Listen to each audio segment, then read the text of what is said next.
Now, I just want to give some people advice, yo. Like Christians advice. Because you guys are just way too, down like atheist throat. And I need to tell you, stop it, man. Most of the atheists here, they already gotten the gospel. So, and they've already heard it. So why are you continuing giving them the gospel when they already have it? If they don't accept it, that's on them. That's not on you. It says in Titus 3:9-11, just to give them admonition twice, and if they don't listen to you, label them as a heretic.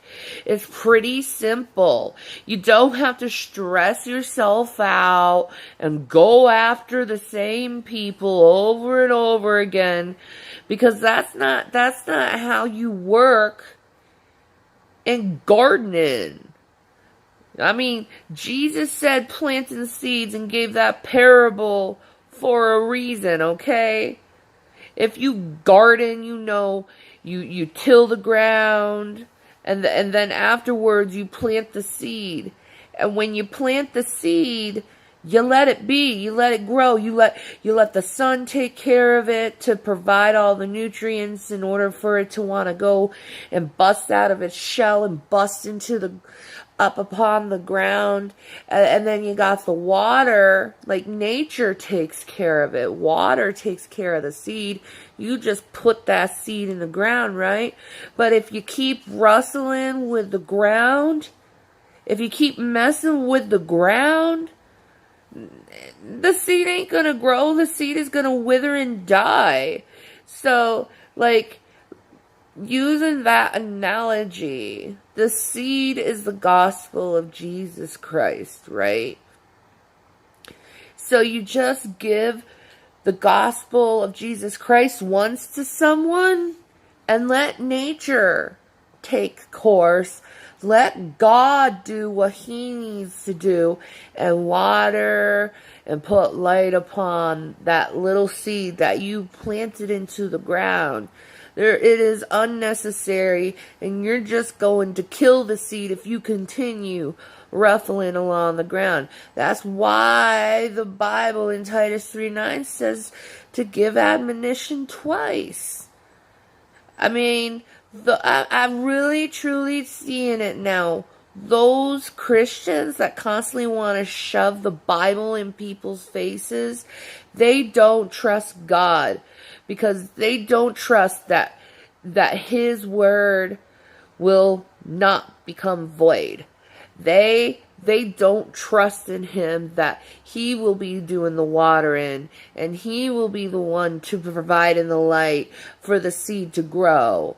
Has nothing to do with us. We were commanded to give the gospel, to love God, and to treat others as ourselves. And that includes our enemies, to love them too. And then you see these group of Christians out there telling these other Christians that they can't give the gospel to the non-believers, and they can't go be friendly to the non-believers because they don't believe in God and they curse God out and blah blah blah blah blah blah blah. But in the Bible, it talks about that Jesus and God, he gives mercy upon his enemies. He loves his enemies. See, God, aka Jesus Christ of Nazareth,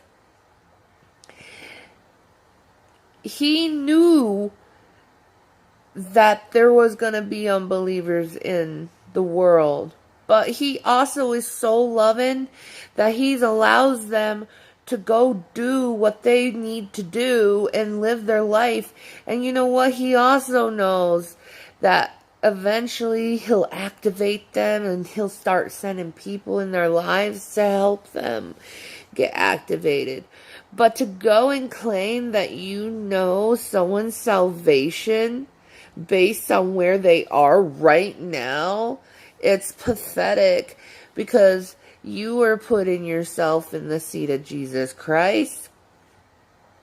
You are not coming from a place of God, because God is comforting. God is loving.